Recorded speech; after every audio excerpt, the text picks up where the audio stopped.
Shuffling. Whew, intense. So, what do we have? Okay, we have Animal Bond, Seven Heavenly Virtues, and Enlightenment. Alright, so Animal Bond. Stand up for all animal rights. Animals are these amazing little love bugs that are just fantastic, and pets are not pets. They're these fantastic creatures that we're sharing this earthly realm with. So stand up for them, treat them with love and respect, and be as loving as you can and aware of animals and the presence of them, not just animals that we deem as pets, right? You go to a different country, they have different ideas of what a pet is.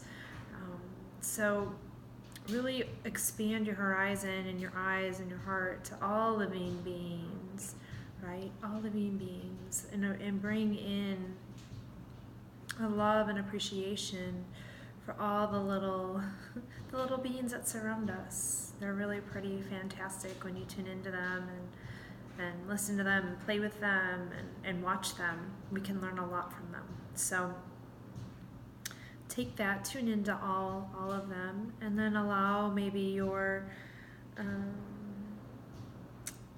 just being able to stand up for them or treat them with a little more respect.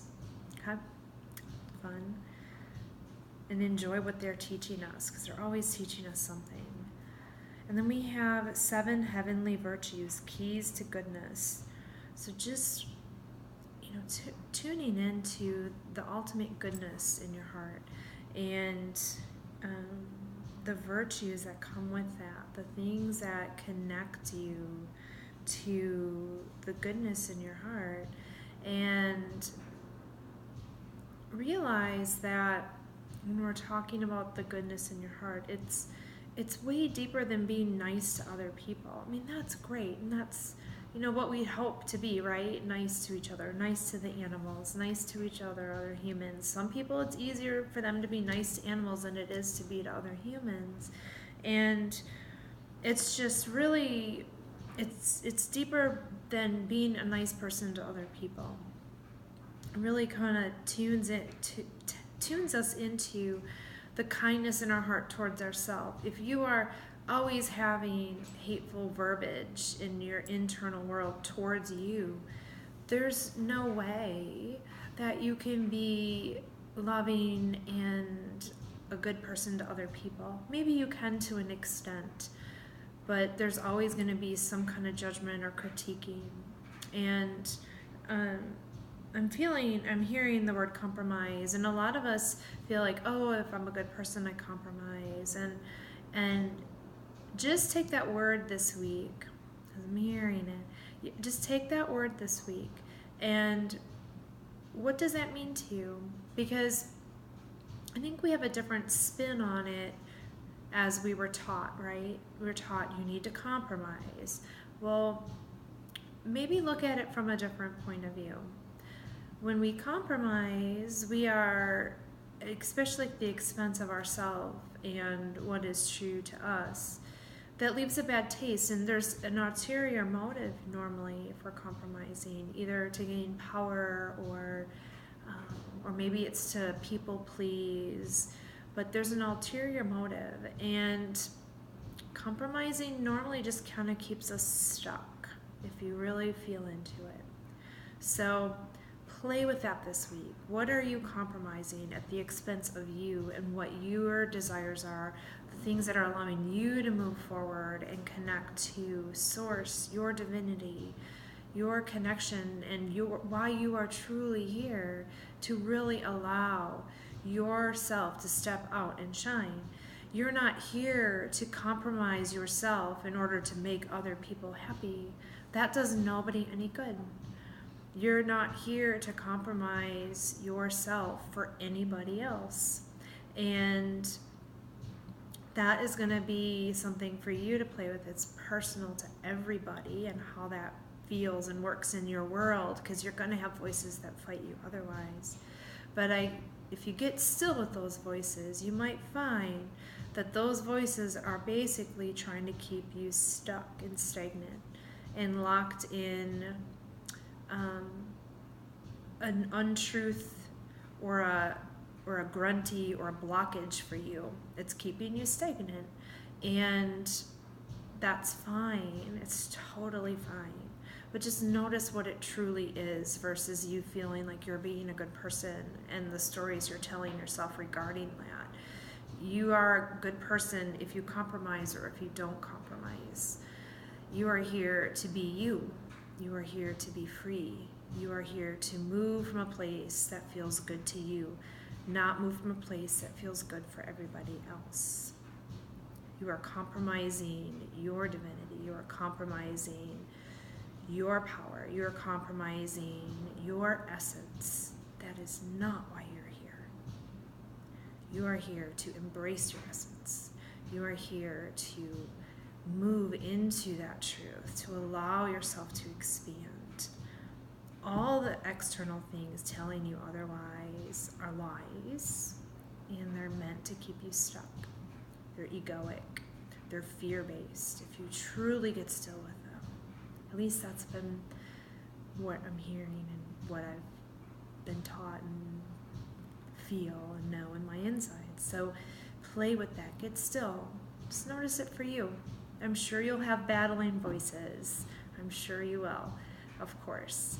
But maybe get still with it and see what else is there, what's underneath it. Okay. All right, and then we have Enlightenment. Pursue spiritual growth, and I feel like that is exactly what we were just talking about. And this is a beautiful card. There's elephants, there's a peacock. Oh my gosh, she's wearing a rainbow dress.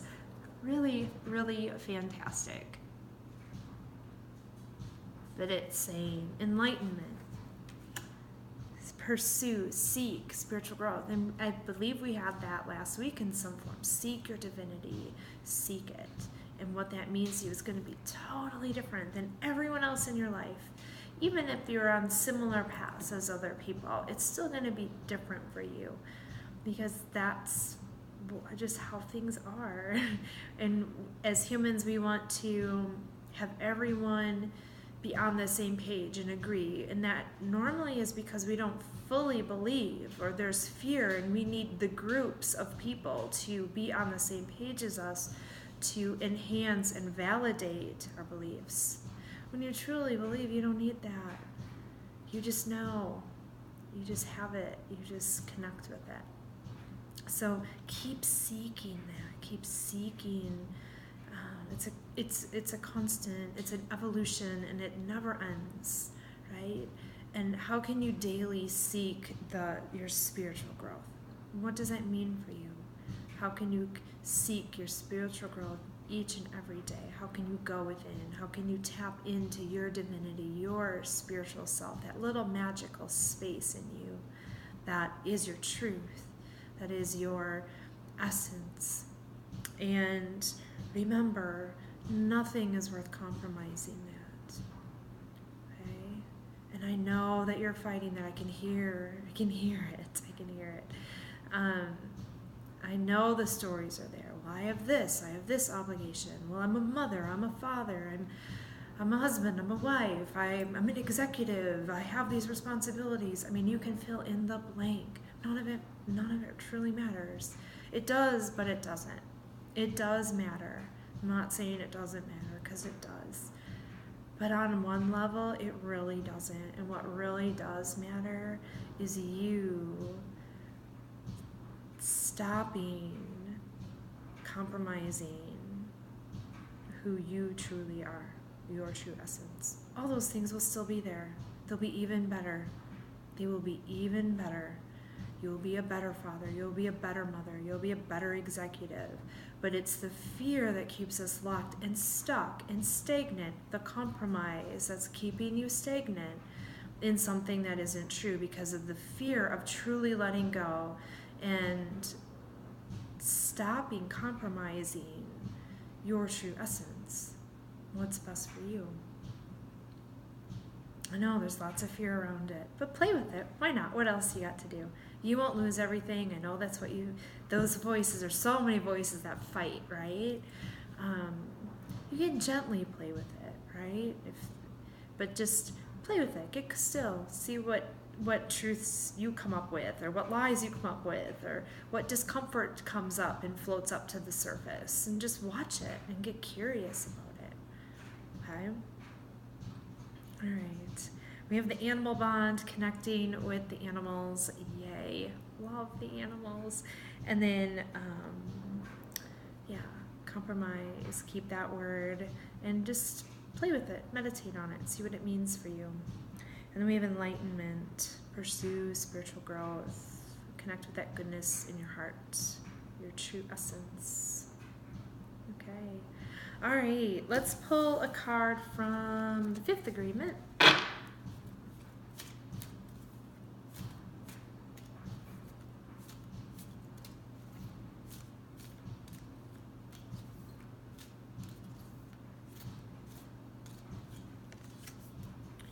We have, I'm immune to gossip. Yay! That sounds great. I'm immune to predators who use gossip to hurt other people. It doesn't matter who judges me, who blames me, who disagrees with my point of view. I don't even bother to defend my point.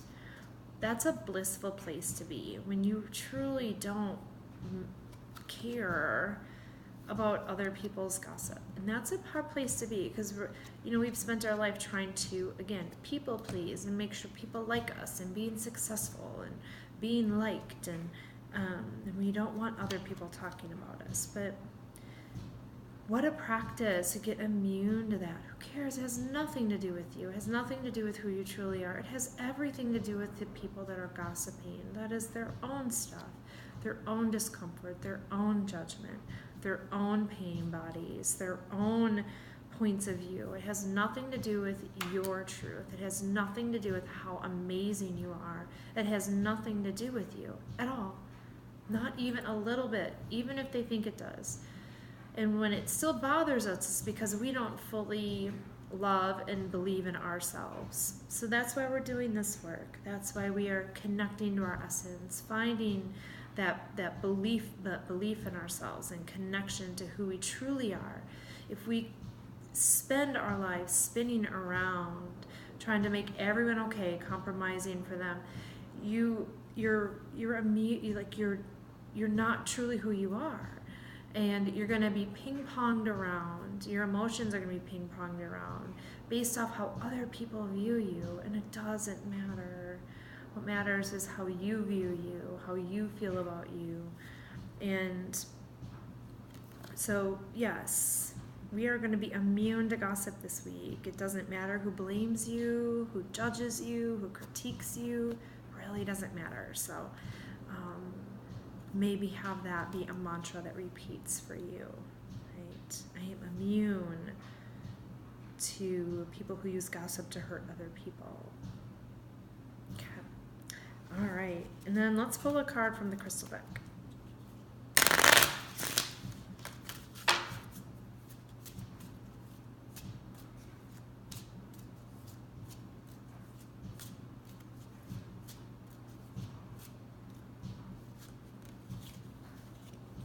Lepidolite. I love me some lepidolite. Awareness, transition, and balance. Perfect.